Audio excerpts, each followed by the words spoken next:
Donc juste avant l'ascension, notre Seigneur, vous le savez, a promis à ses apôtres l'envoi de l'Esprit Saint. Restez à Jérusalem et sous peu de jours, la promesse que vous a faite le Père, Dieu le Père, de vous baptiser dans l'Esprit Saint, eh bien cette promesse va se réaliser. Ce jour de la Pentecôte sera celui où les apôtres vont recevoir le sacrement de la confirmation. Et donc c'est ce sacrement que nous allons étudier aujourd'hui, sacrement que nous allons définir par ses effets. On va voir dans ce cours deux grandes parties. La première, l'essentielle, la plus longue, où on va définir le sacrement et de cette définition, le découvrir complètement. Et en deuxième partie, on verra les différents éléments qui composent ce sacrement et toute leur valeur symbolique, puisqu'un sacrement est un signe sensible et efficace. On va voir la valeur symbolique de ces signes sacramentels. Donc, le sacrement de la confirmation, comme son mot l'indique, confirmation, est le sacrement qui donne le Saint-Esprit en abondance, avec l'abondance donc de ses dons, pour faire de nous des parfaits chrétiens. C'est un sacrement, à vrai dire, assez méconnu. On se dit, mais qu'est-ce que ça vient faire là? Ça confirme, mais on le savait déjà, ou on avait déjà, pourquoi une redite? Est-ce que le baptême a fait un truc à moitié? Bref, on nage un petit peu. On nage un petit peu, d'où l'importance de bien clarifier les choses. Donc, ce sacrement qui donne le Saint-Esprit avec la surabondance de ses dons pour faire de nous des parfaits chrétiens. C'est donc le sacrement, pourrait-on dire, de la croissance. Le baptême était une naissance. Notre Seigneur avait dit à Nicodème, rappelez-vous, « Nul, s'il ne renaît de l'eau et de l'esprit, ne pourra entrer dans le royaume de Dieu. » Le baptême était une naissance. Notez que dans cette naissance, dans le baptême, il y a déjà ce don de l'esprit. Le Christ a dit à Nicodème, « Nul s'il ne renaît de l'eau et de l'esprit. » Il y a déjà, heureusement, un don de l'Esprit Saint au moment du baptême. C'était la naissance, la confirmation va être la croissance. Cette confirmation, parachever, autrement dit, l'identité chrétienne du baptisé. La distinction entre le baptême et la confirmation, elle est très simple à percevoir. Le baptême, naissance, donne la vie de la grâce, très bien, pour soi, individuellement, et un petit peu comme un enfant fragile, cet enfant-là, il a la vie, mais cette vie a besoin d'être protégée. D'être protégée par ses parents, parce qu'il est encore petit, protégé normalement par la société, c'est fait pour ça, ainsi de suite, pour qu'il puisse grandir sainement. Cet enfant, il n'est pas encore capable d'affronter le monde. Entre le monde et lui, il va y avoir ses parents qui vont être, si je peux dire, l'interface entre les deux. Et il va apprendre à se comporter dans le monde comme son père, sa mère se comportent dans le monde. Il y a l'interface des parents. La confirmation, elle, va faire de cet enfant, dans cette image-là, va en faire comme un adulte, dans l'ordre de la grâce. C'est-à-dire, chrétien, catholique, non seulement pour soi, mais catholique à la face du monde. face aux difficultés du monde. Un enfant n'est pas capable d'affronter les difficultés du monde. Il y a un gros chien, son père le prend dans ses bras et ça va beaucoup mieux. Il n'est pas capable d'affronter le gros chien et lui dire « couchez ». Voilà. Vous prenez une feuille là, partagez la feuille, j'en ai plus. Un adulte, il sera beaucoup plus facilement mater le gros chien. La confirmation va transformer l'âme du baptisé en lui donnant cette capacité et cette force pour affronter les difficultés du monde en tant que ce monde est opposé à Dieu. C'est ça la confirmation. Tout baptisé est un combattant. C'est comme ça. On fait partie de l'église militante ici-bas. Et dès le baptême, on va prendre par facilité un baptême d'adulte. Dès le baptême, le baptisé a à combattre. Il a à combattre contre lui-même.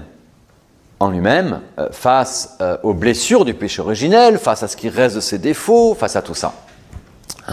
La confirmation va lui donner de rester catholique, de vivre en catholique face à un monde qui ne l'est plus. C'est tout le rôle de la confirmation. Vous avez une belle citation que j'aime du IVe siècle d'un pape, le pape Melchiade, qui vous explique très très bien cela. Au baptême, l'homme est enrôlé dans une milice. Et effectivement, l'Église est militante. Dans la confirmation, il est armé pour le combat. Sur les fonds baptismaux, continue le pape, le Saint-Esprit accorde la plénitude de l'innocence. Ah bon, effacement du péché originel, de tous les péchés personnels, plénitude de l'innocence. Dans la confirmation, il perfectionne pour conserver la grâce. Conserver face aux difficultés, face au combat. Dans le baptême, nous sommes régénérés pour vivre.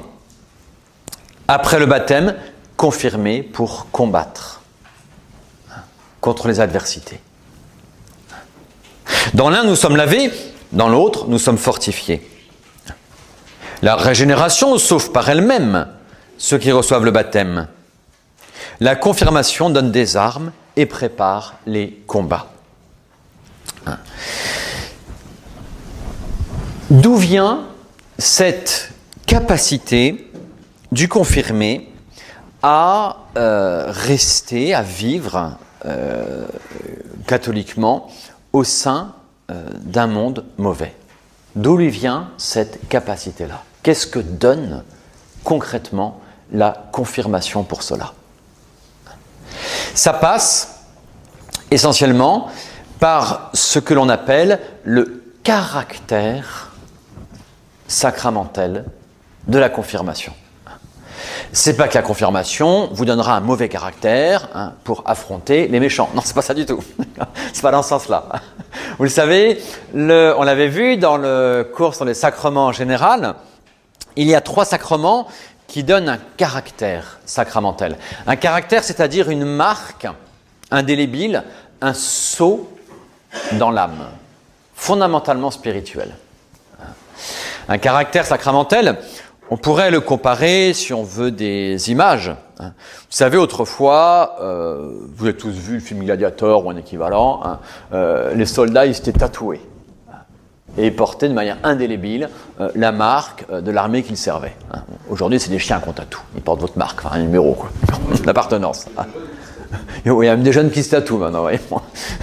Bon. Ce tatouage indélébile, ici matériel, physique, ça a d'intérêt, il y en a un peu comme une image, si vous voulez, de ce qu'est le caractère sacramentel. C'est une marque indélébile dans l'âme. Je dis bien indélébile. Quelqu'un qui derrière renierait son baptême, qui renierait toute sa foi, qui sera apostate, tout ce que vous voulez, qui vivrait comme le pire des païens, eh bien il garderait le caractère sacramentel du baptême ou de la confirmation s'il l'a reçu. C'est absolument indélébile. Indélébile. Ce caractère sacramentel, il a donc non seulement il a une marque d'appartenance, hein, mais il a encore il a une capacité opérative. Il donne de pouvoir agir, une puissance active, on pourrait dire. D'accord ? C'est ça un caractère, une puissance active.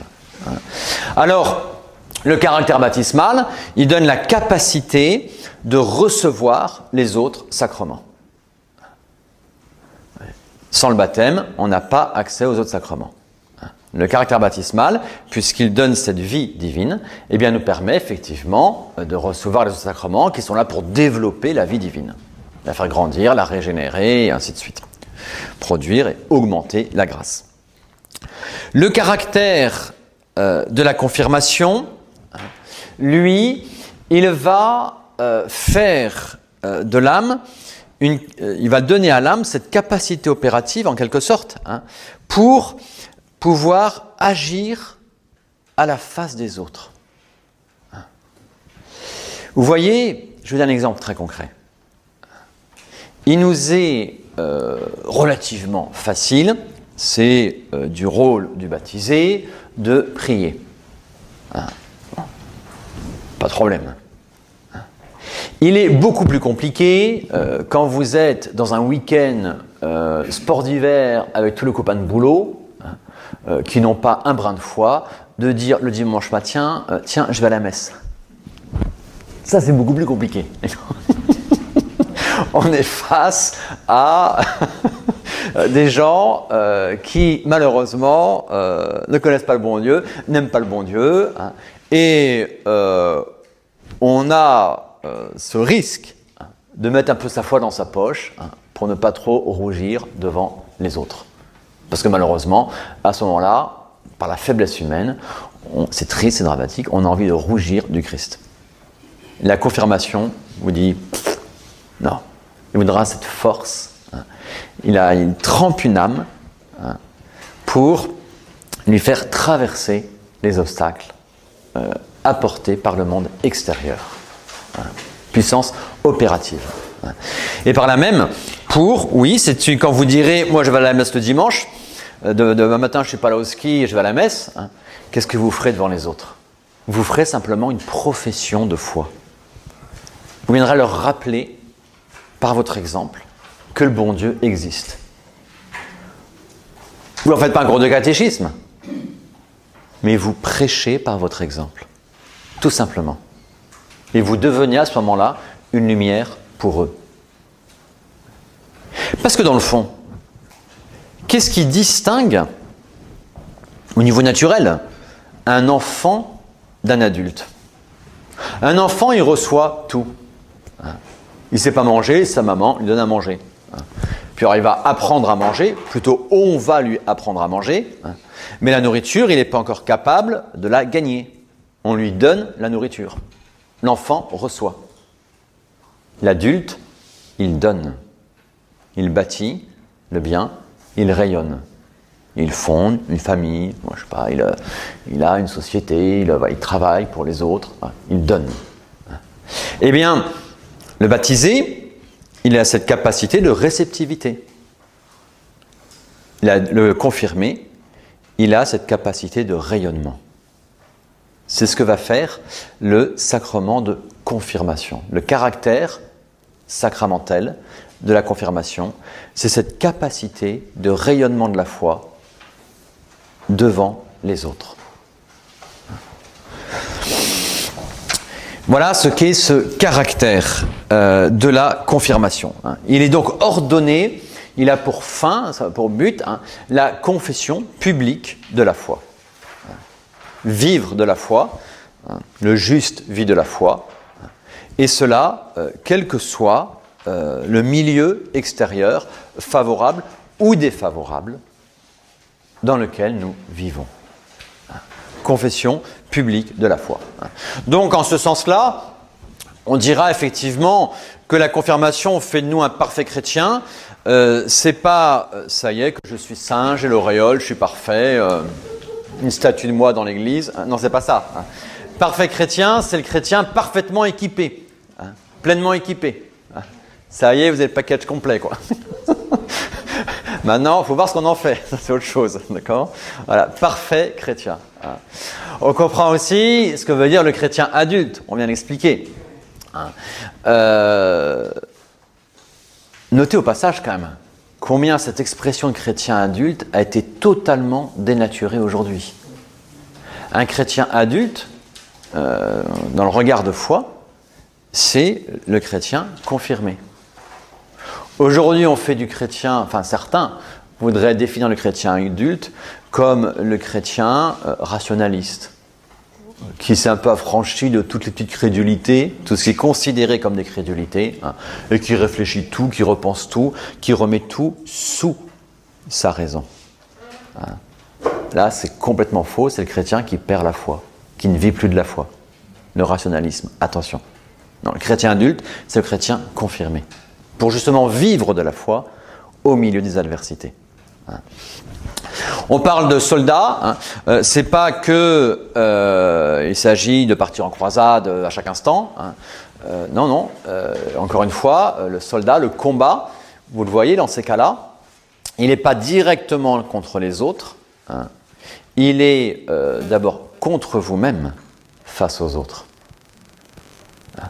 Pour faire régner en vous la foi, la vie de la foi, malgré les difficultés extérieures. C'est ça le combat chrétien.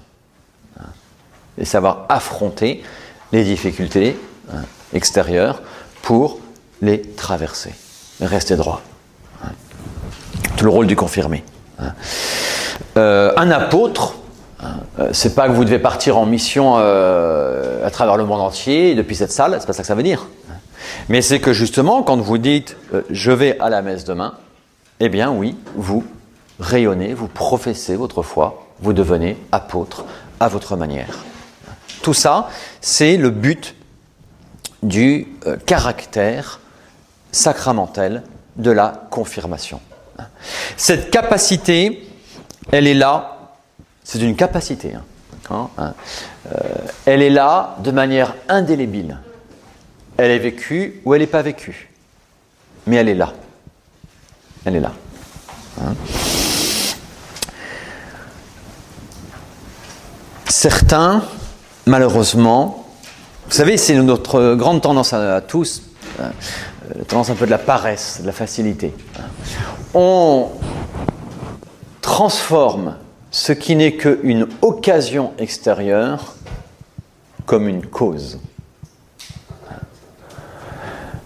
Il y a les circonstances extérieures qui font qu'un acte vertueux est plus compliqué. Il y a tous mes copains qui sont là. On a fait la fête en plus assez tard le samedi soir. Ils ne seront pas un brin cateau. Leur dire que je pars à la messe, c'est quand même très compliqué. C'est les circonstances qui vont réclamer de nous un acte plus fort de la vertu de foi. C'est vrai. Notre tendance, c'est de dire « Ah ben c'est pas de ma faute, parce que vous comprenez, j'étais dans un milieu où c'était pas possible, c'était compliqué, ils n'y comprenaient rien, je les aurais choqués. » On transforme les circonstances en causes déterminantes pour nous et on s'affranchit de nos responsabilités comme ça. C'est très facile, mais c'est pas bon, évidemment. Évidemment. Donc, ce caractère sacramentel de la confirmation qui nous donne cette capacité de vivre en adulte, qui nous donne cette capacité de vivre en témoin du Christ. Vous serez mes témoins, a dit notre Seigneur Jésus-Christ. C'est intéressant, c'est toujours pareil. Quand il parle du don de l'Esprit Saint, ce sera l'évangile de demain, du dimanche après l'Ascension, où il est dit « Il en est un autre qui rend témoignage de moi, c'est l'Esprit Saint. Et vous aussi, vous me rendrez témoignage. » Ouais. Ce caractère sacramentel, donc, oui, qui fait de nous des témoins, des apôtres de notre Seigneur Jésus-Christ, unique Sauveur. Alors, comment devenons-nous ainsi parfaits chrétiens? On a dit par le caractère sacramentel. Très bien. Est-ce qu'on peut aller encore plus loin pour mieux comprendre ce que fait la confirmation en nous? La définition du sacrement, par ses effets, nous le dit. Elle fait de nous des parfaits chrétiens. Comment? Par la surabondance des dons du Saint-Esprit. C'est ça qu'il nous faut décortiquer, découvrir maintenant. Qu'est-ce que c'est que cette surabondance des dons du Saint-Esprit?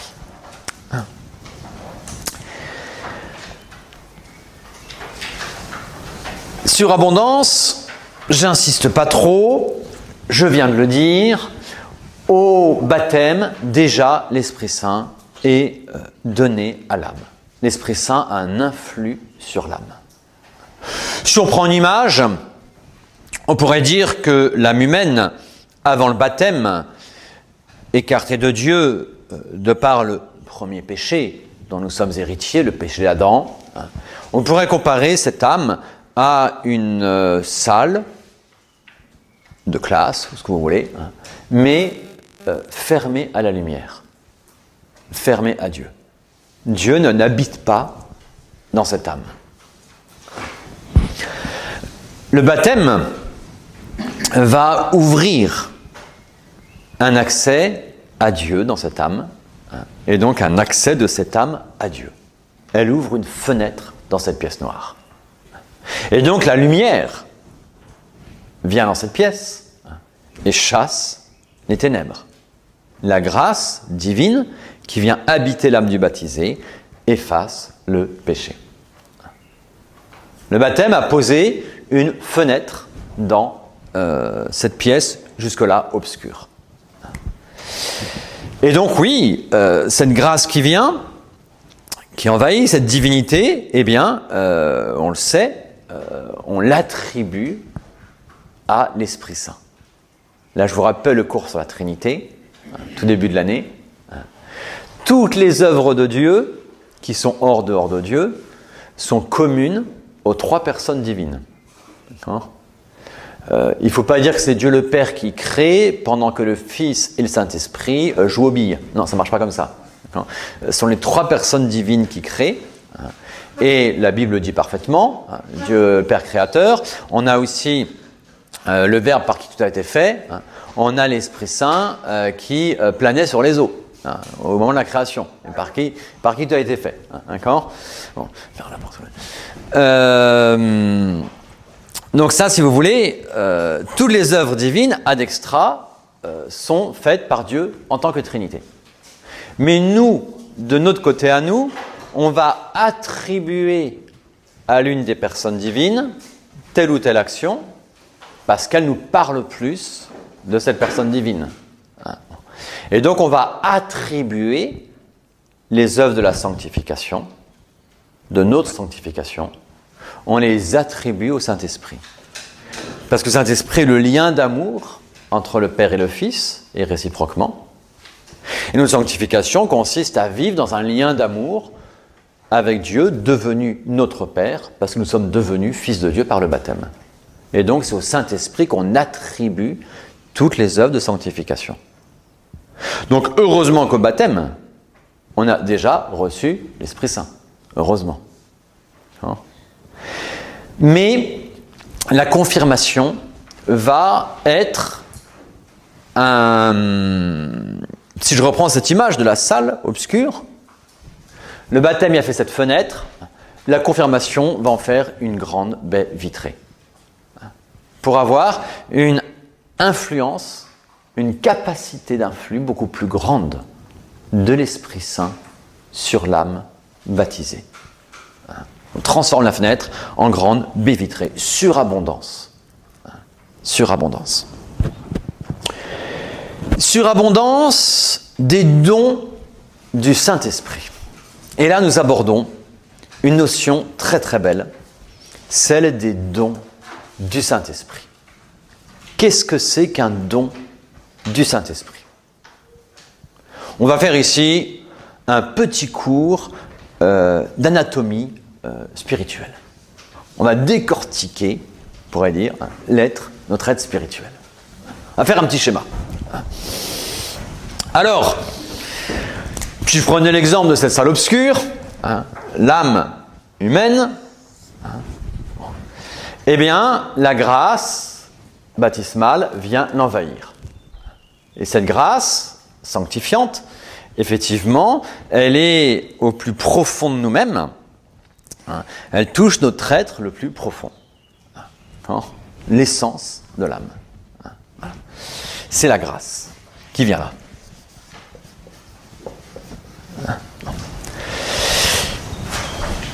L'essence humaine, si je prends un être humain, je suis un homme et donc j'ai des capacités d'action, des capacités opératives. Parce que je suis homme, je peux réfléchir. Si je suis un singe, je ne pourrai pas réfléchir, ça ne marchera pas. Non. Parce que je suis un homme, je peux marcher. Parce que je suis un homme, je ne peux pas voler. Donc, il va y avoir, sur l'essence humaine, différentes facultés qui en découlent, capacités opératives. L'intelligence et différentes facultés. L'intelligence, la volonté, la mémoire, l'imagination, la vue, l'ouïe, tout ce que vous voulez. Eh bien, dans l'ordre spirituel, c'est exactement pareil. Vous avez au centre de l'âme la vie de la grâce. Celui qui croit en moi, qui garde mes commandements, mon Père l'aimera, nous viendrons en lui, nous établirons en lui notre demeure, la vie de la grâce. Et cette vie de la grâce, elle va rayonner dans les différentes facultés humaines. Elle va rayonner dans les différentes facultés humaines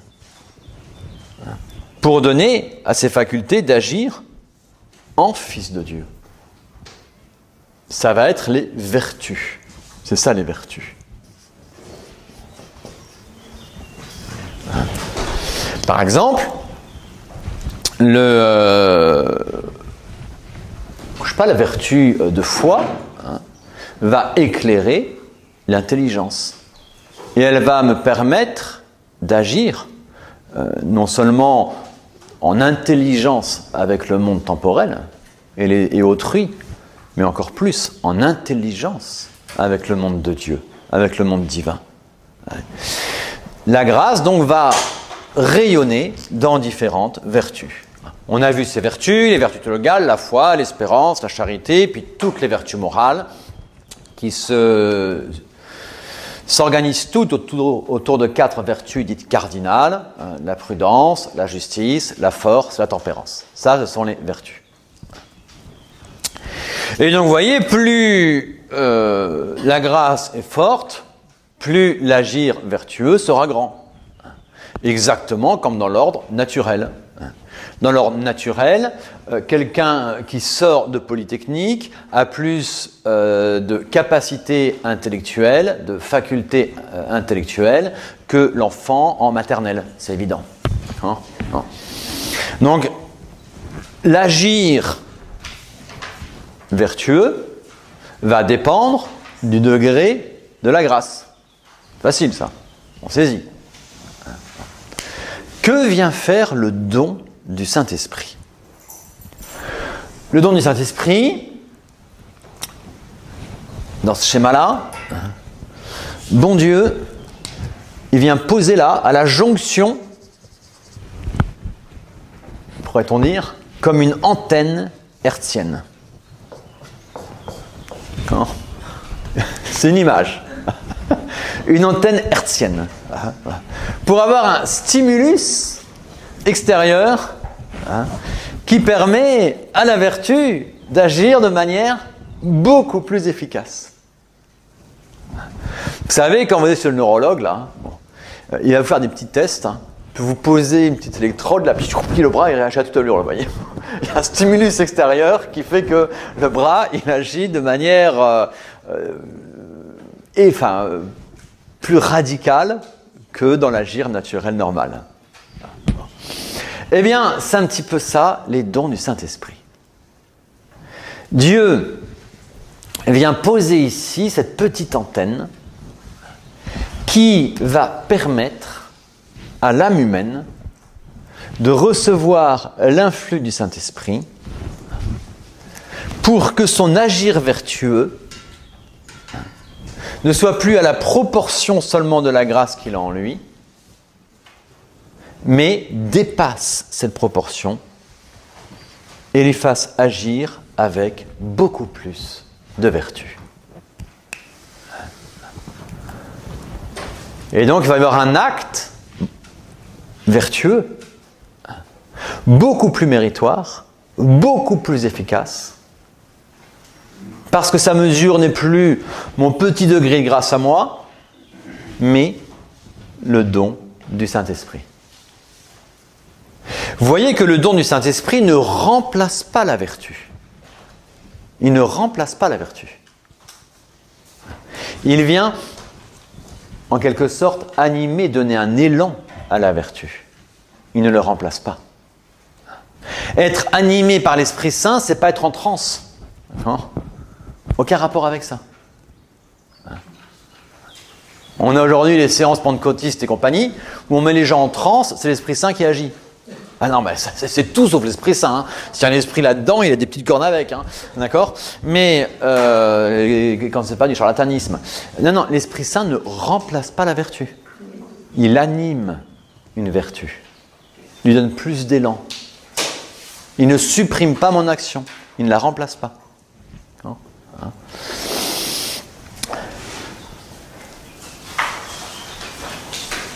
C'est toute la beauté de l'Esprit Saint. Et là, on comprend tout d'un coup toute la beauté des dons. Et on comprend tout d'un coup une phrase que dit saint Paul.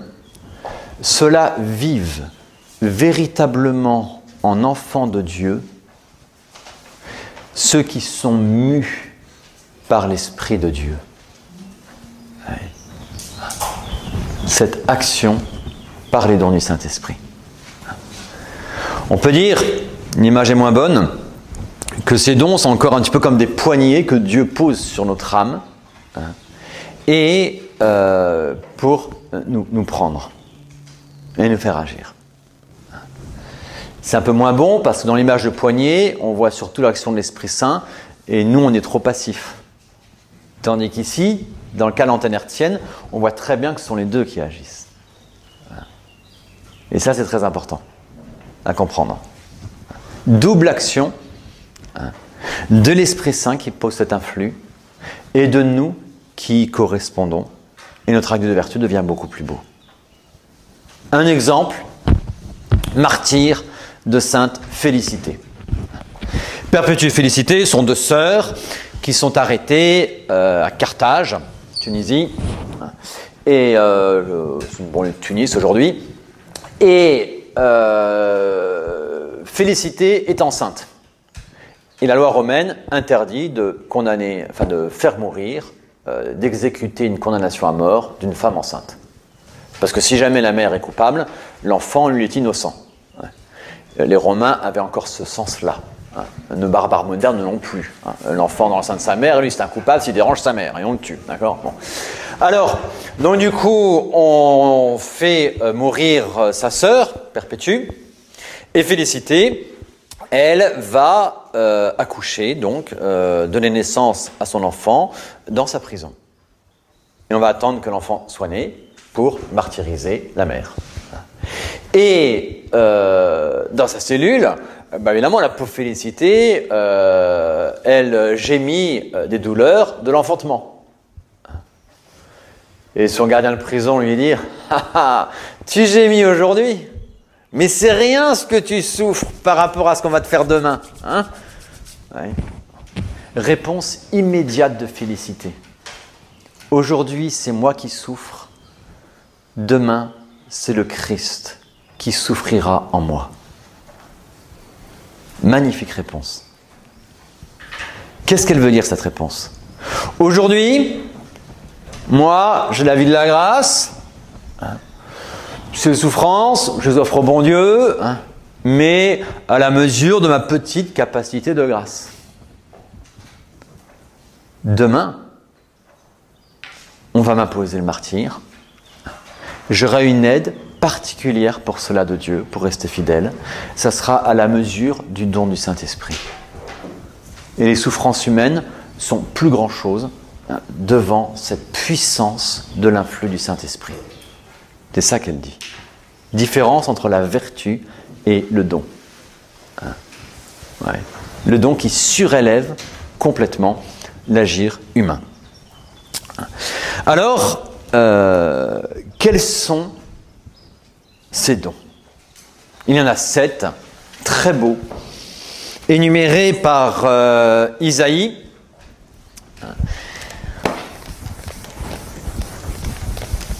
Et vous allez voir que ces dons, vous les avez déjà, au moins en partie, quelquefois, et heureusement, ça serait grave sinon, expérimentés. Le don de la crainte, de la piété, de la force, du conseil, de la science, de l'intelligence et de la sagesse. Des mots que peut-être, et je vous le souhaite, on a pris enfant. Des mots qu'aujourd'hui, en tant qu'adulte, il importe de comprendre. Quels sont ces 7 dons? Tout d'abord, la crainte de Dieu, bien sûr. La crainte de Dieu est un don du Saint-Esprit. Ce qu'on appelle la crainte de Dieu, ce n'est pas la peur de Dieu. Attention, heureusement que non. On est fils, et un fils ne vit pas dans la peur de son père. Ça serait embêtant. La crainte, qu'est-ce que c'est? La crainte de Dieu, c'est tout à la fois ce mélange d'admiration, d'émerveillement, d'adoration et de respect de Dieu. C'est ça la crainte de Dieu. C'est le sens de la transcendance de Dieu, du respect de Dieu. Vous voyez, c'est Moïse qui s'avance, il voit un buisson ardent, là, le buisson qui brûle, tiens, mais enfin il brûle mais il ne se consume pas, c'est quoi cette histoire-là? Il s'avance, et tout d'un coup, Dieu intervient. Cette terre est sainte, déchausse-toi. Là, Dieu le met dans une attitude d'adoration, de respect. Dieu lui donne, à ce moment-là, une véritable crainte de Dieu. Cette crainte de Dieu, le proverbe le dit, elle est le début de la sagesse, le début de la sainteté, premier des dons. Vous voyez aujourd'hui le grand risque à banaliser la liturgie, à banaliser Dieu. La crainte de Dieu est difficilement compatible avec la guitare et les yéyis dans le cœur. Ça marche pas tellement. Ça marche pas tellement. Le premier don de l'Esprit Saint, c'est la crainte de Dieu, le sens de Dieu, le respect de Dieu, l'adoration. Cette crainte de Dieu, ce don de crainte de Dieu, vous l'avez sans doute déjà à plusieurs fois expérimenté. Je prends un exemple très banal, enfin banal, c'est mal dit, qui peut être très classique, pour être plus précis. Voilà, vous allez communier, vous êtes encore dans vos soucis, tout ça, vous êtes à moitié distrait, vous, malheureusement, ça pourrait presque être un peu une communion de routine. Hein. Et puis, vous revenez à votre place, hein, et là, tu as reçu ton Dieu. Tu as reçu ton Dieu. Le don de crainte, l'Esprit Saint qui vient agir. À ce moment-là, vous voyez, votre vertu, elle est complètement endormie, endolorie. Hein, et l'Esprit Saint agit, vous secoue. Tu as reçu ton Dieu. Le don de crainte. La crainte de Dieu, premier don, est inséparable du deuxième don de Dieu, qui est la piété. La piété filiale, la piété qui nous fait aimer Dieu, qui nous fait aller à notre Père, à Dieu. La crainte laissée elle-même, si jamais il n'y avait pas le don de crainte, l'Esprit Saint est un, s'il y a ce don, cet influx, c'est un seul esprit. Hein. Si on vivait seulement dans la crainte de Dieu, de manière, je veux dire, par vertu naturelle, parce que c'est naturel de craindre Dieu, hein, au sens on en arriverait, s'il n'y avait que la crainte de Dieu, on en arriverait à une crainte extrême, fausse, devenant petit à petit une peur de Dieu. Hein, et d'un Dieu qui détermine tout, hein, et nous on est purement passifs, hein, à la rigueur presque d'un Dieu devenu musulman. Ouais, une logique musulmane où il n'y a plus que la transcendance de Dieu. Et la transcendance, mais il y a la proximité. Et le Verbe s'est fait chair et il a habité parmi nous. Et Dieu, pour nous, c'est impressionnant, hein, se rend attrayant. Les Juifs, les Hébreux, dans l'Ancien Testament, au pied du Sinaï, devant les tremblements de terre, les trucs, les machins, ils éprouvaient complètement cette crainte de Dieu. Mais il y avait un peu que la crainte de Dieu. Et ils vont dire à Moïse, toi, va lui parler, tu nous diras ce qu'il a envie de nous dire. Quoi, hein, la distance qui reste. Et Dieu vient habiter parmi nous, vient se rendre accessible, vient se rendre attrayant. Il s'est fait petit bébé pour nous. C'est impressionnant. Pour que nous allions à lui, pour que nous tendions vers lui. Tendre dans l'amour vers Dieu, parce que ce bébé reste Dieu, il nous est supérieur, infiniment supérieur. Mais cet attrait vers celui d'amour, vers celui qui nous est supérieur, c'est ce qu'on appelle la piété. C'est ça la piété filiale. C'est le deuxième don du Saint-Esprit. Il y a une scène dans l'Évangile très expressive en la matière. C'est la première pêche miraculeuse.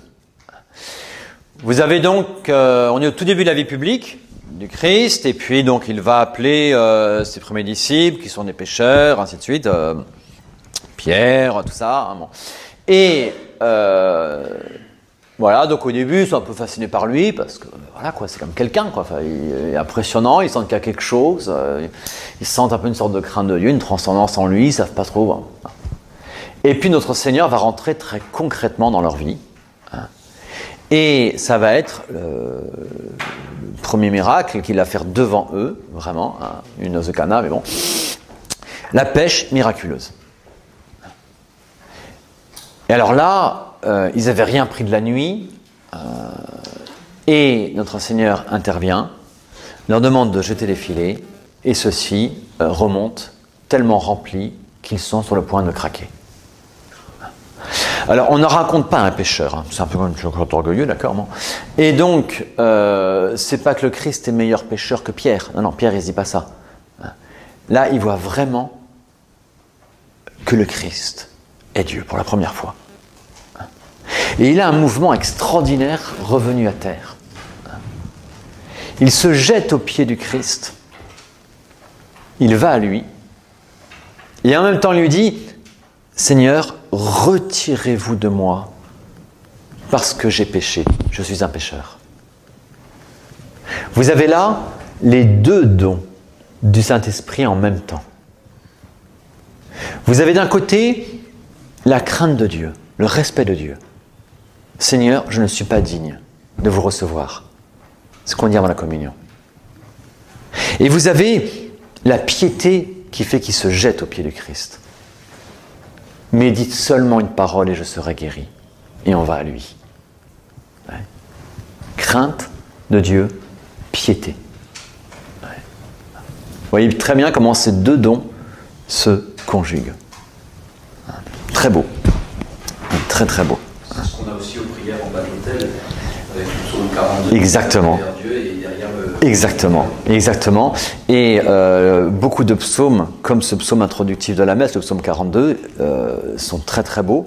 Le psaume 42, il y a tout cet attrait vers Dieu. Introibo ad altare Dei, j'irai vers mon Dieu. Lui, il est ma lumière, tout est dit. Et mon cœur se réjouira, ainsi de suite. Pourquoi es-tu triste, mon cœur? Dieu est ton Dieu, il t'aime, ainsi de suite. Et derrière, vous êtes Confiteor, dans la foulée, les doubles mouvements. Double mouvement. On pourrait, effectivement, ce serait très intéressant, montrer la messe à travers, on a une montée progressive des dons. Parce que les dons de crainte et de piété sont les dons inférieurs. Plus on va aller dans les dons, plus ces dons vont se perfectionner.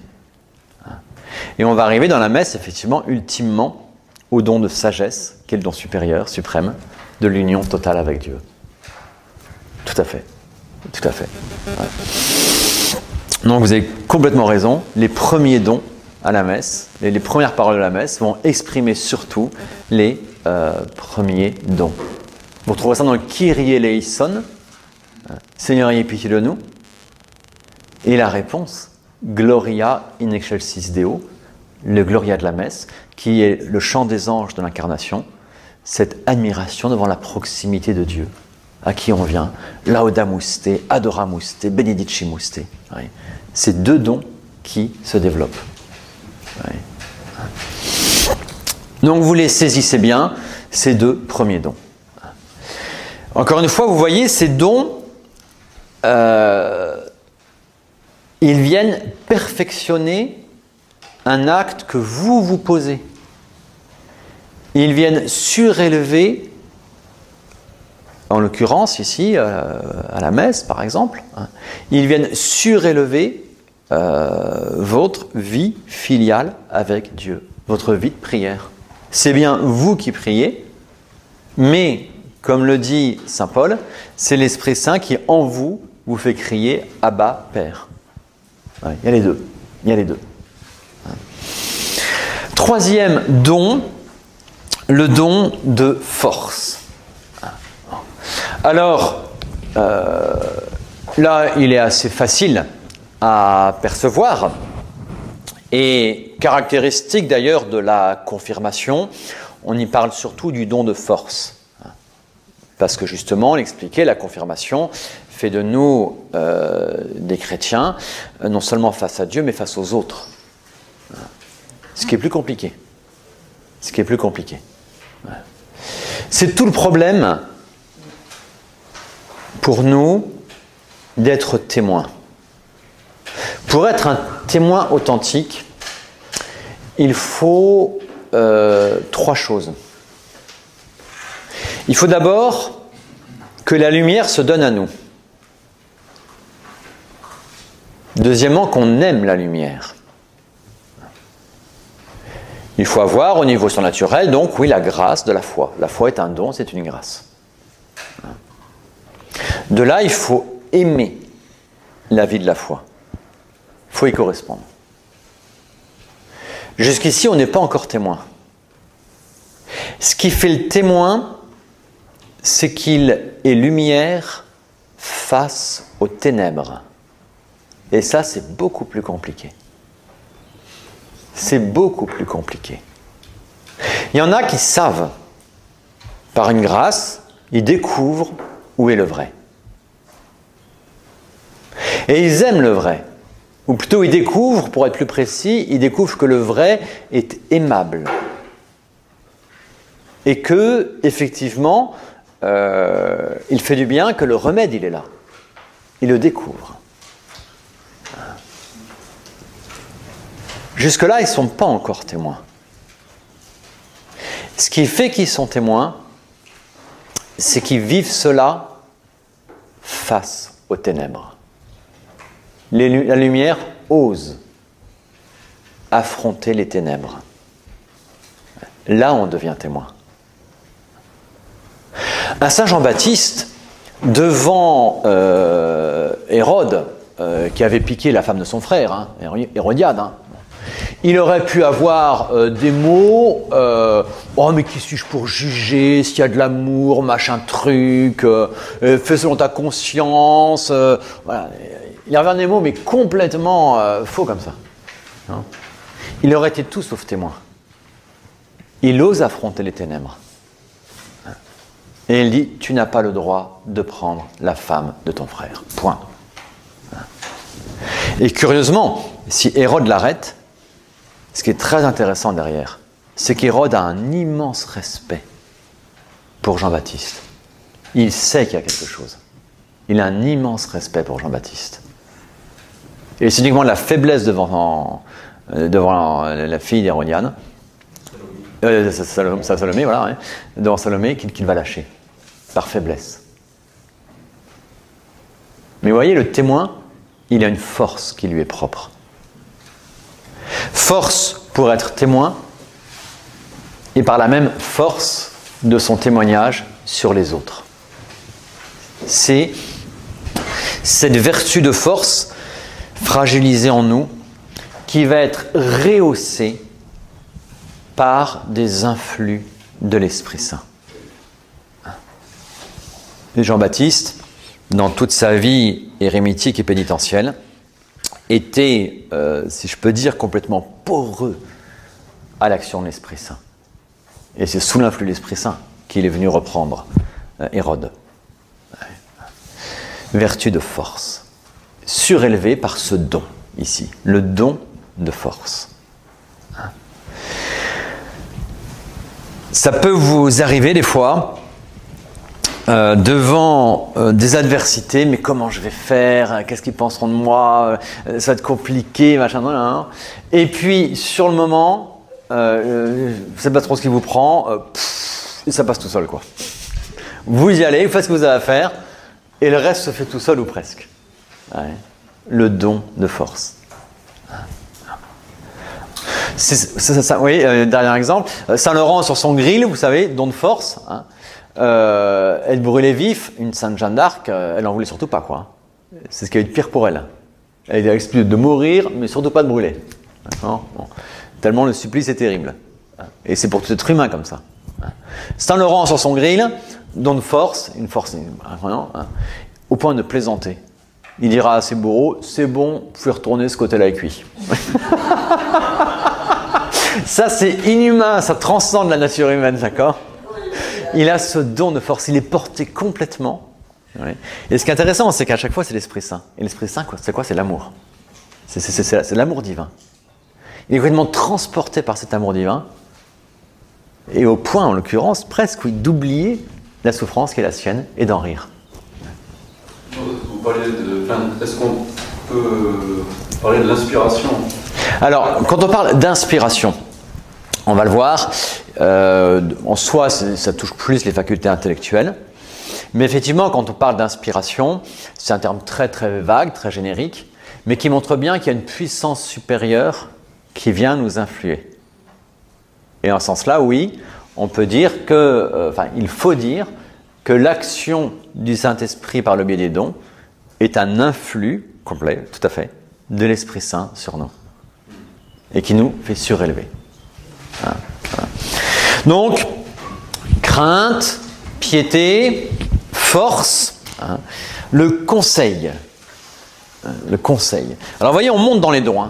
On monte dans les dons, pourquoi? Parce que la piété et la crainte de Dieu, pour la vivre, et la vivre de manière habituelle, eh bien, il nous faut cette force.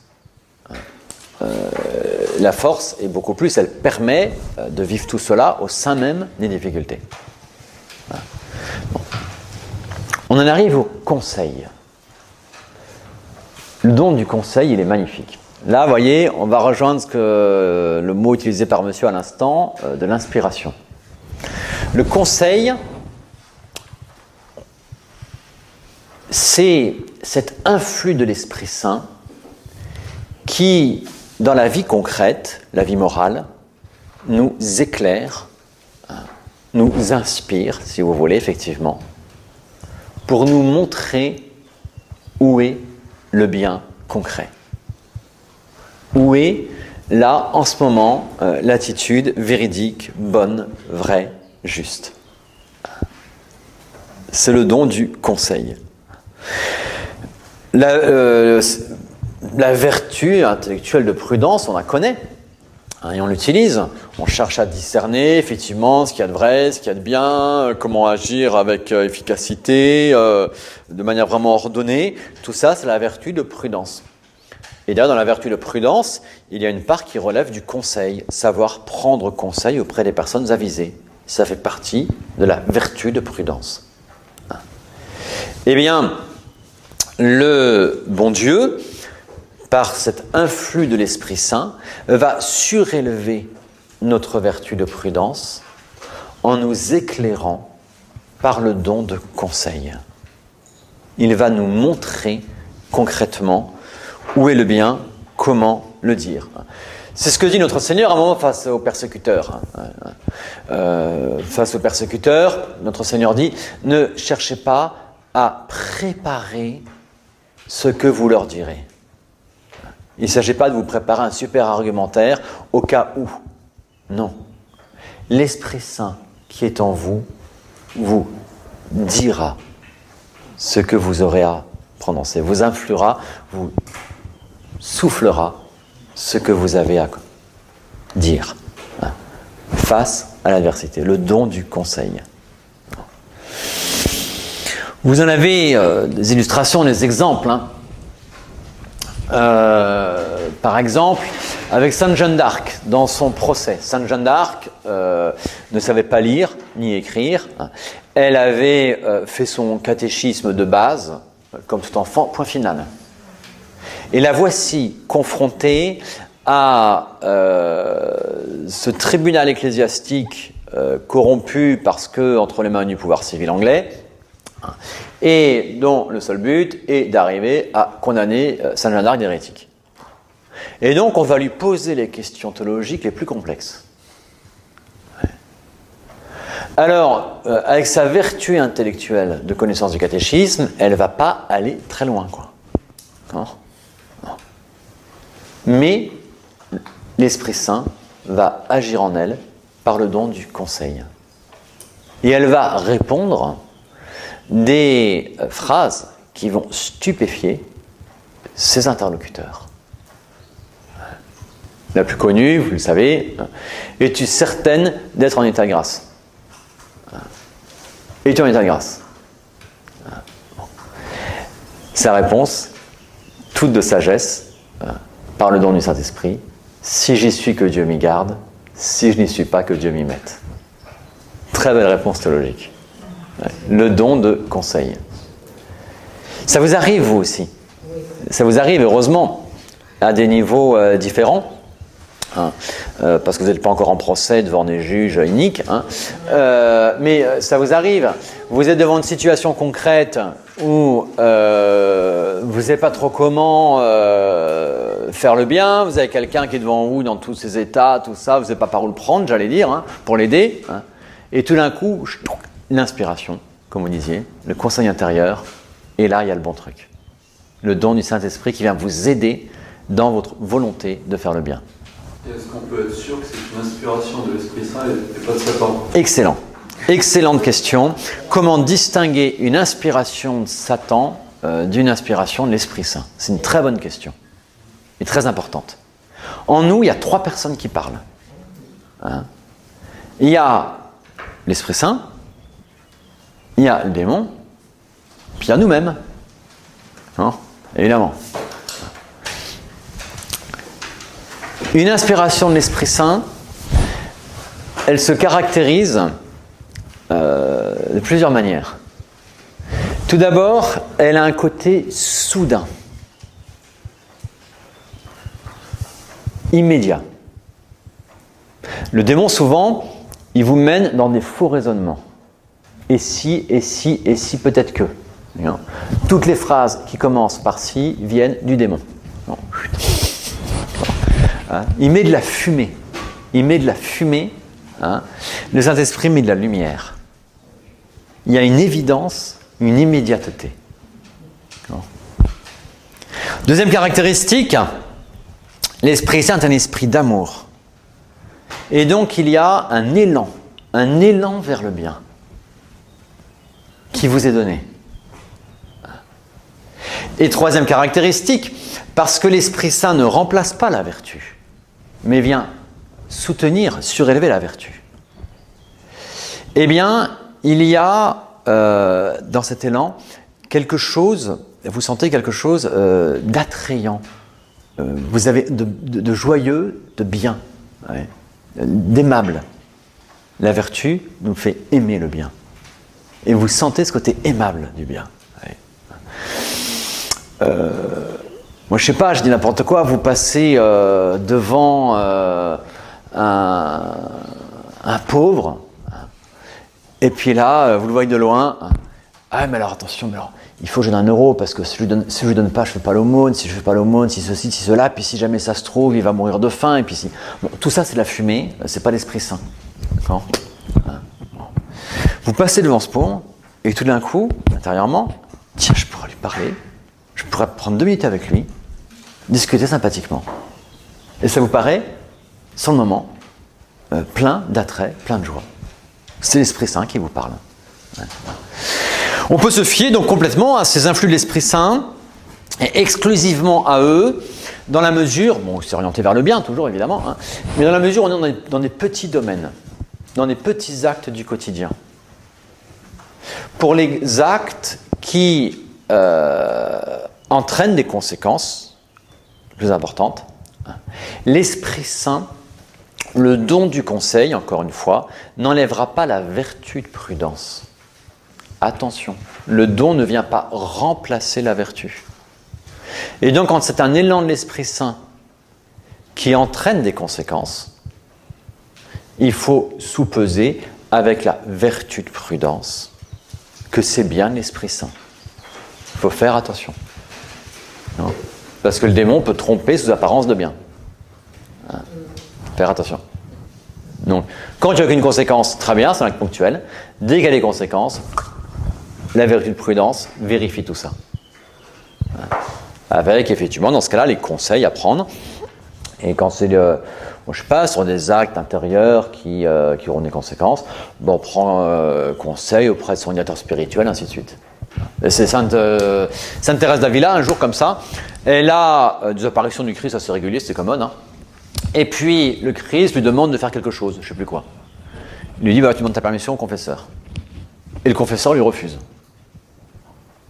Alors, Sainte Thérèse d'Avila est coincée entre le Christ qui lui demande vert et le confesseur qui lui demande bleu et qui lui interdit le vert.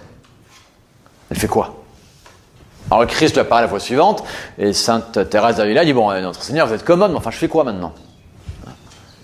Et elle dit, bah, t'obéis à ton confesseur. Obéis-lui. Si jamais je veux vraiment le vert, ben je changerai son cœur pour qu'il veuille le vert.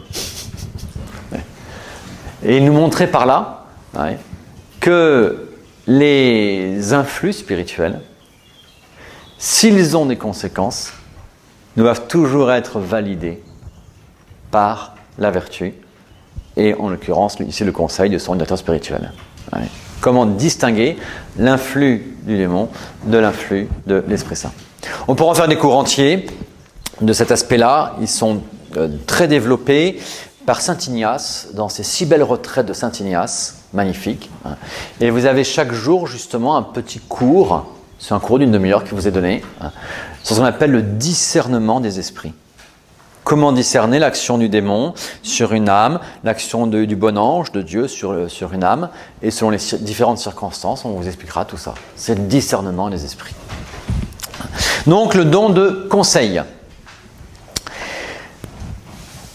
On arrive aux 3 derniers dons, les plus beaux. Le don de science, le don d'intelligence, le don de sagesse. 3 dons. 3 mots pour l'instant, 3 mots qui nous semblent redondants, se répéter. On voit bêtement la distinction entre la science, l'intelligence et la sagesse. Je vais vous expliquer. Ces dons vont surtout se manifester dans la vie de prière. Et là, ce sera toute une école de prière qui est contenu dans cette petite partie de cours. La science, au niveau humain, qu'est-ce que c'est ? C'est pas un amas de connaissances. Hein. Non, ils ne sont pas savants, ceux qui sont constamment sur Wikipédia et qui multiplient, qui accumulent les connaissances. C'est pas ça la science. La science, elle ordonne entre les premiers principes et les conséquences. Hein. C'est quelque chose d'ordonné. Eh bien, le don de science est celui qui nous fait ordonner les choses. Parce que d'un point de vue spirituel, nous vivons quand même dans le désordre. Vous arrivez à la messe le dimanche ou à l'église pour prier comme ça, hein, et vient à votre mémoire, oh là là là là, j'ai pas acheté le boudin pour midi, d'accord, hein. Puis dans la foulée, oh là là, puis là il faut aussi que j'appelle un tel parce que je sais pas trop quoi. Hein, bon. Dieu est là, Dieu vous attend. Dieu veut vous retrouver dans l'intimité, hein, et nous, Dieu éternel, infini, hein, et nous on est là à s'occuper du boudin qu'on va manger à midi, du téléphone à la grand-mère et de la jupe que j'ai envie de donner à la belle-sœur. Bon. Il y a un petit désordre dans notre intérieur, si vous voulez. Le don de science, il vient remettre de l'ordre là-dedans. J'ai envie de dire, vous l'avez très souvent éprouvé, ce don de science en vous. On pourrait dire que c'est un petit peu le don dans la prière, c'est le don du silence intérieur. Vous cherchez à prier, hein, et tout d'un coup, il y a le grand silence en vous. Plus rien n'existe, quelque part. C'est pas encore l'extase, hein. Vous savez que Dieu est là, mais voilà. Vous êtes tout tourné vers lui, et pendant un moment, ce monde d'ici-bas, qui n'est rien devant Dieu, ce monde d'ici-bas disparaît à vos yeux. C'est l'Esprit Saint qui agit en vous par ce don de science. Vous savez, des fois, il y en a qui s'en veulent de ne pas arriver à être recueillis. Vous savez, quand je prie, j'ai plein de distractions. C'est normal. Le silence intérieur est un don de l'Esprit Saint. C'est le don de science qui agit en vous. Prenez un exemple, on va faire un petit schéma, pas un dessin horrible. Sainte Thérèse d'Avila dit que la prière est un élan de l'âme vers Dieu. Donc un élan, je jette quelque chose en l'air. Je jette mon crayon en l'air, je m'élance vers Dieu. D'accord ? Bon. Si je m'élance, donc ça si vous voulez, cet élan vers Dieu, bah, c'est la foi, c'est l'espérance, c'est la charité, c'est donc l'amour de Dieu, c'est l'humilité, c'est tout ça. D'accord ? Bon. Mais la gravité du crayon fait que le crayon, par sa nature, il retombe. Et donc moi, par nature, parce que je suis comme ça, ici-bas, je ne resterai pas ancré en Dieu. Ce n'est pas parce que je m'élance vers Dieu que je vais rester en extase pendant 5 heures. Moi, ça ne marche pas en tout cas, d'accord. Donc, par définition, si vous voulez, je vais retomber, hein, et 18 secondes après, j'en suis... Oh tiens, monsieur à côté, il n'a pas tiré ses chaussures là, d'accord. C'est comme ça, d'accord. Bon. Il ne faut pas s'en vouloir de remarquer que les chaussures de monsieur ne sont pas cirées. Il ne faut pas s'en vouloir, c'est comme ça. On n'y peut rien, c'est notre nature. Ouais.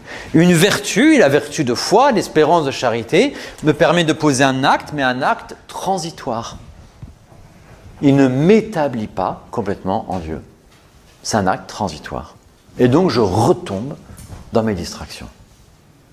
Ce qui compte, c'est quand je réalise que je pense à la marque de cirage de monsieur, hein, quand je réalise cela, eh bien là, je repars vers Dieu.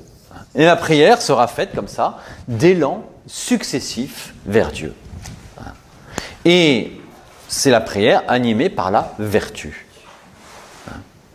Alors, vous pourrez lire « Je suis bourré de distractions », et c'est vrai, c'est entièrement vrai. Vous pourrez lire « J'ai passé 5 fois plus de temps à penser à des babioles qu'à m'unir à Dieu ». Au niveau du chrono, c'est vrai. Votre prière, dans la mesure où à chaque fois que vous étiez en bas, vous reveniez à votre Dieu, à chaque fois vous avez un acte magnifique d'adoration vis-à-vis de Dieu. Vous dites, mon Dieu, tout ça c'est rien devant vous. Et moi c'est vers vous que je veux aller. Et votre prière, elle est très belle. Et ça n'empêche pas le bon Dieu d'agir en vous. L'hémorroïs, vous le savez, un seul contact avec le Christ a suffi à sa guérison. Eh bien vous, ce contact, il est là. Non ? Et à chaque fois, Dieu vous aide. Votre prière, elle est très belle. Elle est laborieuse, elle est pénible, parce qu'il faut constamment se remettre dedans. Il faut savoir accepter le côté pénible de la prière. La prière n'est pas un bien-être zen, ouverture à toutes les forces du truc, machin. C'est pas ça. La prière, oui, il y a une part de combat parce qu'il faut nous arracher. C'est comme ça. Il faut l'accepter. Il faut l'accepter.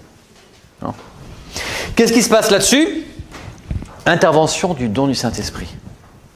Vous avez posé un acte transitoire de foi, l'espérance, de charité.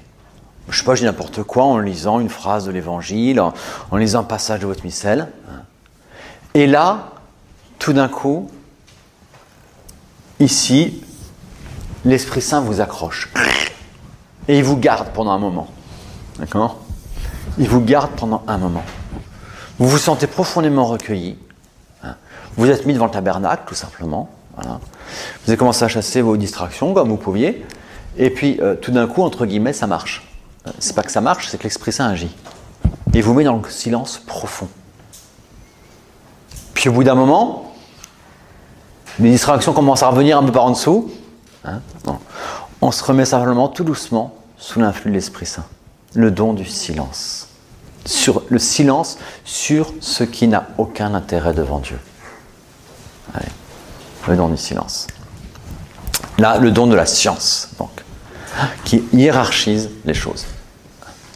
Un jour comme ça, j'ai une personne qui me dit « Monsieur l'abbé, je crois que j'arrive plus à prier. » Parce qu'avant, je disais plein de choses au bon Dieu, maintenant je ne sais plus quoi lui dire. Alors, je dis « Ah bon ?» Et du coup, ah non, mais alors, et puis on prend une image qui est très belle, et vous savez, j'ai l'impression, le bon Dieu, il est là. C'est exactement, et j'ai envie d'aller prier, et j'y vais.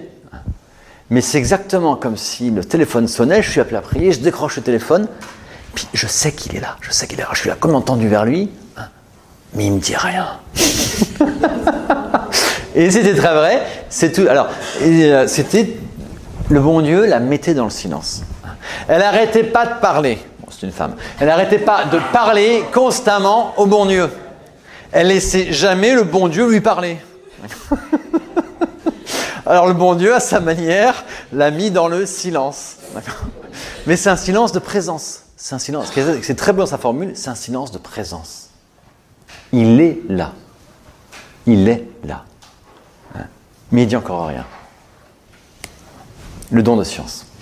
Là-dessus, 6e don, on monte. Le bon Dieu, au-dessus de ce silence, dans ce silence, sur les choses de la terre, le bon Dieu, effectivement, va, entre guillemets, bien sûr, c'est pas physique, nous parler.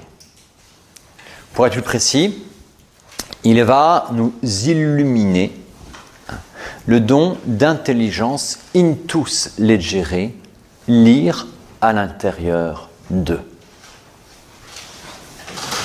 Vous êtes là, dans la prière, je sais pas, vous êtes à la messe, et puis voilà, le prêtre, l'Esprit Saint vous a recueilli globalement, très bien.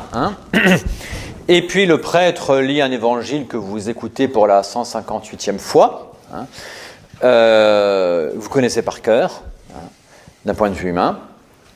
Et tout d'un coup, il y a un mot, une expression de cet évangile qui s'illumine complètement.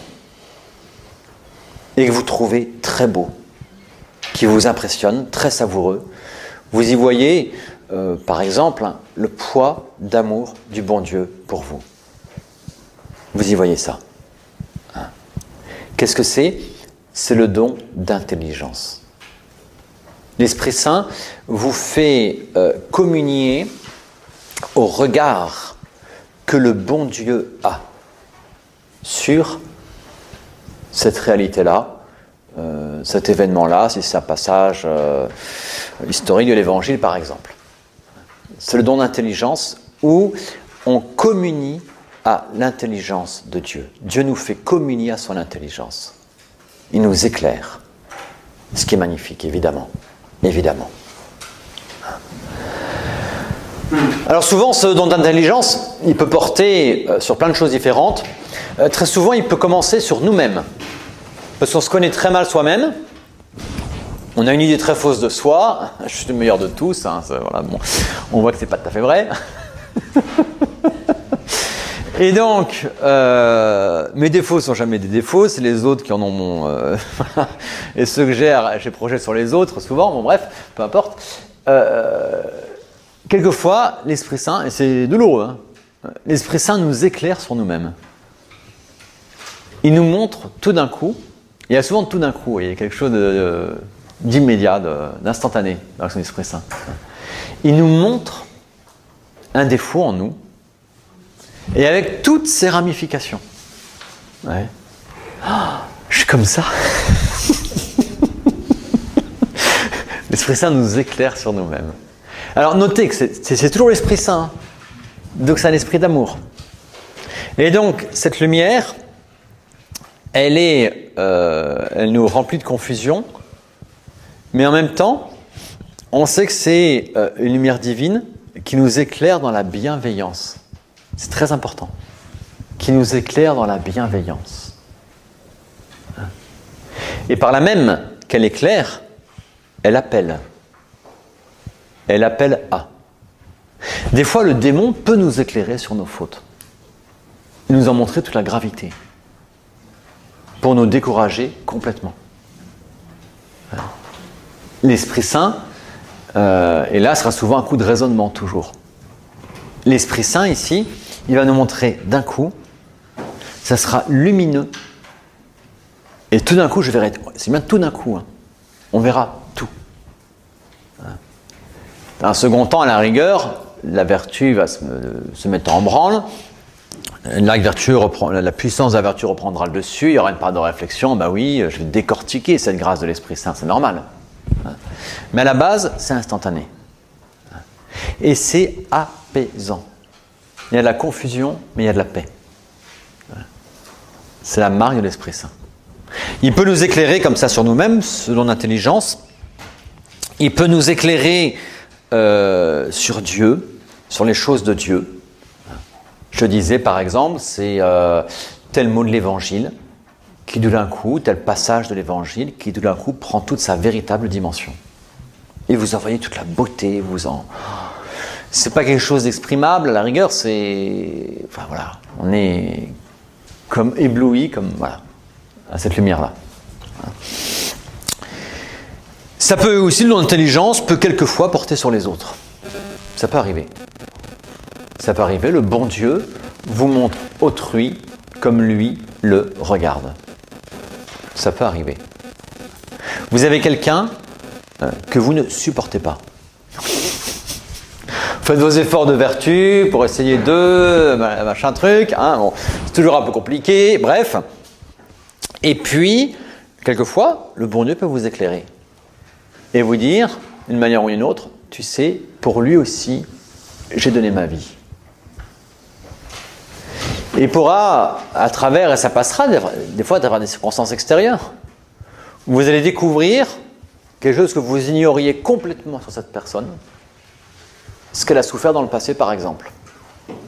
Mais le bon Dieu va utiliser cette révélation extérieure pour vous montrer comment lui, il considère cette personne. Et là, votre regard, il va changer complètement. Ouais. C'est le don d'intelligence qui parle. Ouais. Ultimement, il faut que j'avance, vous avez le don de sagesse. le don de sagesse, qui est le don des dons, leur couronne. Si je prenais une image, le don d'intelligence, donc, moi je regardais un livre, hein, c'est une image, et avec mes yeux à moi de la foi, hein, et tout d'un coup, le bon Dieu, il met un spot derrière, hein, la lumière divine sur cette réalité que je regardais. Et tout s'éclaire. Hein, c'est le don d'intelligence. Le don de sagesse, le bon Dieu, il prend ma tête et puis il me la tourne vers lui pendant un moment. Il y a ce contact, c'est une image. Le don de sagesse, si vous voulez, c'est ce contact très très profond d'union, d'amour avec Dieu. Ce don mutuel dans lequel se réalise cette parole du Père prodigue à son aîné, tout ce qui est à moi est à toi. C'est le don de sagesse. Un flux de ce don, vous l'avez par exemple mentionné par saint Paul, qui vous dira avoir été élevé au 3e ciel, est-ce avec son corps ou sans son corps, je ne sais, Dieu le sait, ainsi de suite, hein, et dans lequel il lui a été donné de goûter des choses qu'il n'est pas permis à l'homme de dire. C'est pas qu'il a reçu l'interdit, tu te tairas, c'est pas ça. C'est que l'homme, il est incapable d'exprimer ça. Il a goûté cette union complète, en quelque sorte, autant qu'elle puisse être complète en cette vie ici-bas, avec le Christ. Et c'est de là qu'il a prêché complètement l'évangile. C'est de là. Il n'a jamais, et pour cause, été disciple du Christ. Toute sa science du Christ, il l'a eu dans ce contact du don de sagesse avec Dieu dans ce désert d'Arabie. Le don de sagesse suprême. Il me reste 2 minutes pour voir la deuxième partie du cours.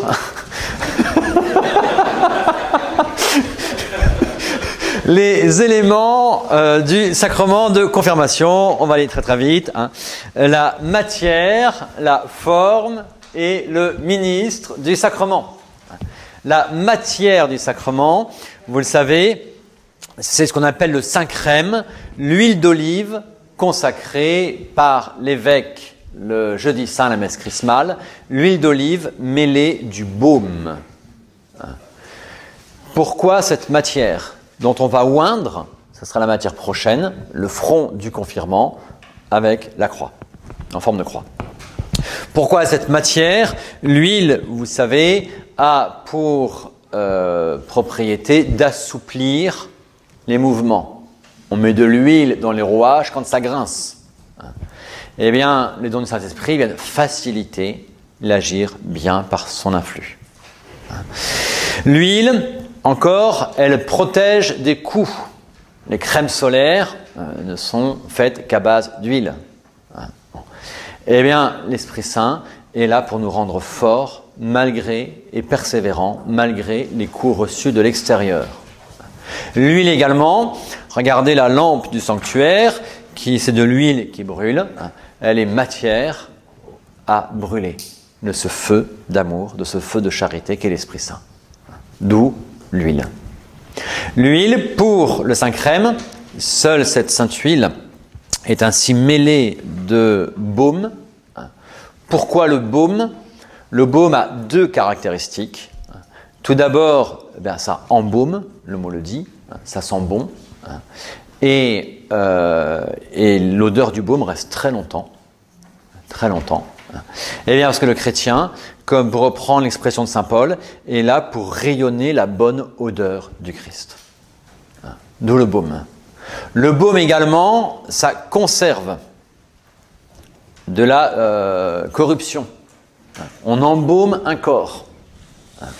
Eh bien, la grâce de la confirmation va nous conserver à travers ce qui, en soi, pourrait nous décomposer, nous détruire la vie chrétienne en nous.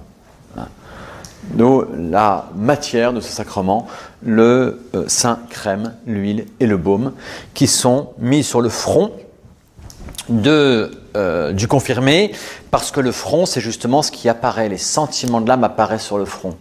Quelqu'un qui est livide, c'est quelqu'un qui est malade ou qui a peur. Quelqu'un qui rougit, c'est quelqu'un qui a honte.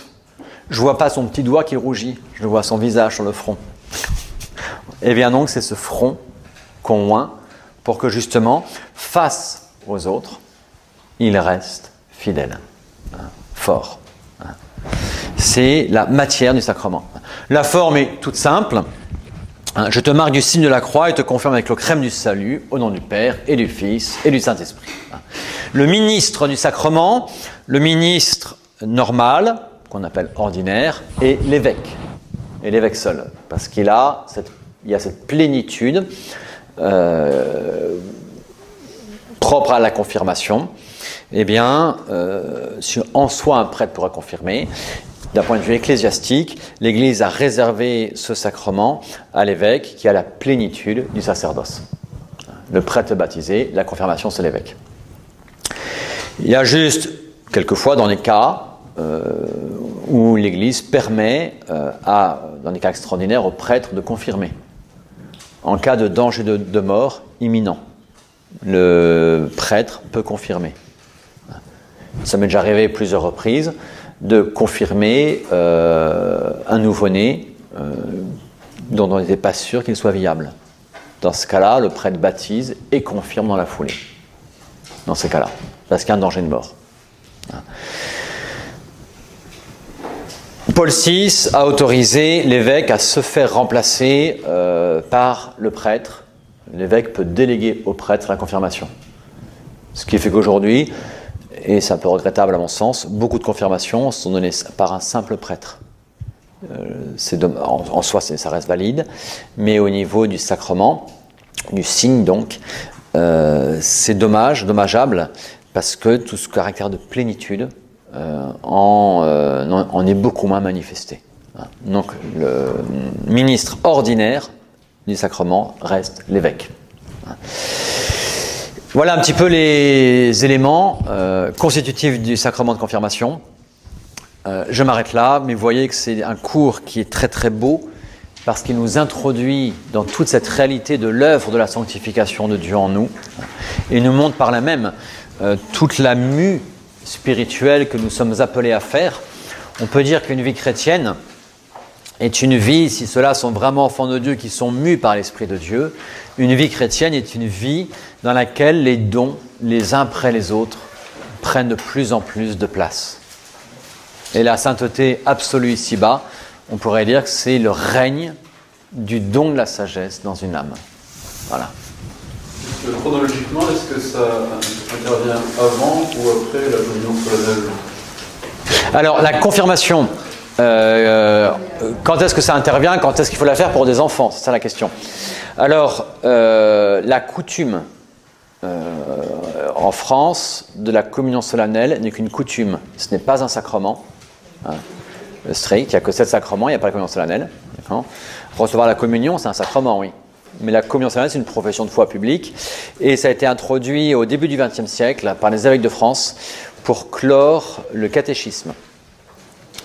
Donc, c'est spécifique à la France, la communion solennelle.